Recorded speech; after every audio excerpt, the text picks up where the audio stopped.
Now we will see Class 12 Sociology Chapter 8 Social Movements Part 3, distinguishing the new social movement from the old social movements.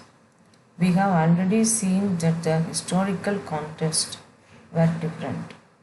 That was a period when nationalist movements were overthrowing colonial powers and working class movements in the capitalist West were wrestling better wages, better living conditions, social security, free schooling, and health security from the state. That was also a period when socialist movements were establishing new kinds of states and societies. The old social movements clearly saw reorganization of power relations as a central goal. The old social movements functioned within the frame of political parties. The Indian National Congress led the Indian National Movement. The Communist Party of China led the Chinese Revolution. Today, some believe that old class based political action led by the trade unions and workers' parties is on the decline.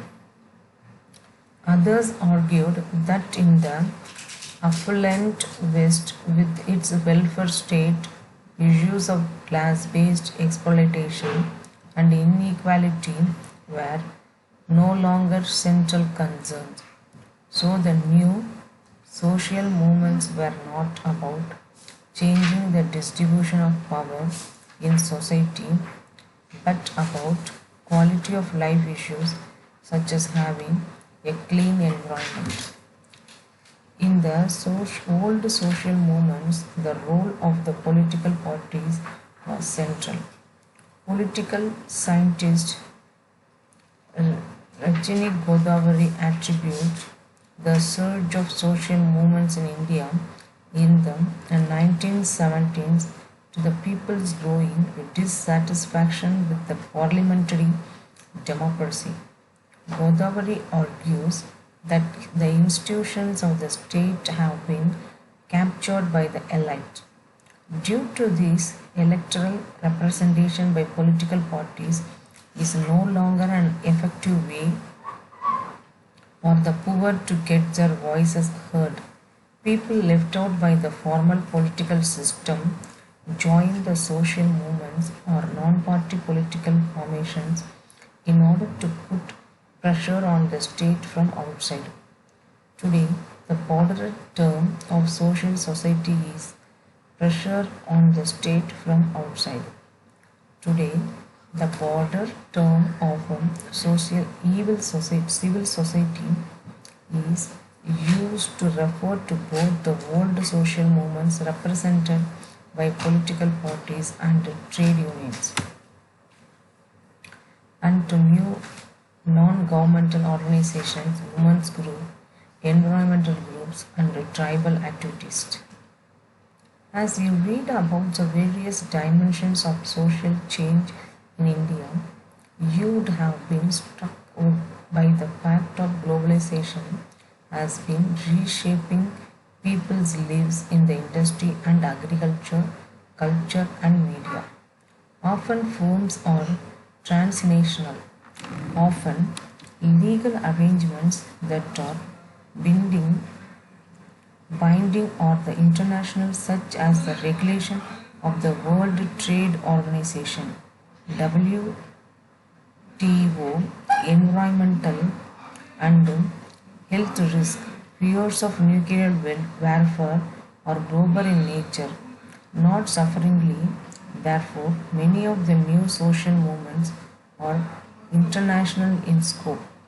What is significant, however, is that the old and new movements are working together is a new alliances such as the World Social Forum that have been raising awareness about the hazards of globalization.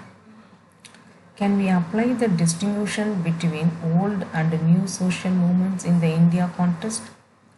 India has experienced a whole array of social movements involving women, peasants, Dalits, Adivashis, and others.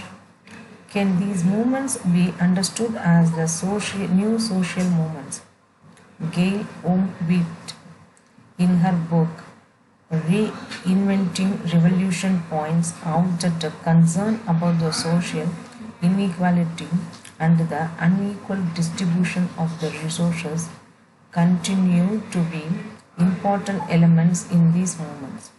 Peasant movements have mobilized for better prices for their produce and protested against the removal of agricultural subsidies. Dalit laborers have acted collectively to ensure that they are not exploited by uppercase landowners and the money lenders. The women's movements have worked on the issues of gender discrimination in diverse spheres like the workplace and within the family. At the same time, these new social movements are not just about old issues of economic inequality, nor are they organized along the class lines alone. Identity politicals, cultural anxieties, and aspirations are essential elements in creating social movements and occur in the ways that are difficult to trace to class based inequality. Often, these social movements unite the participants across the class boundaries. For instance, the women's movement includes the urban, the middle class feminist, as well as the poor peasant women.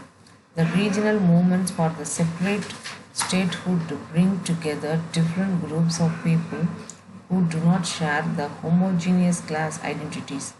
In a social movement, the questions of social inequality can occur alongside other equally important issues.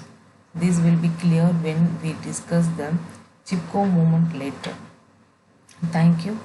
Sharing is caring. Comment your thoughts. Subscribe for more knowledge.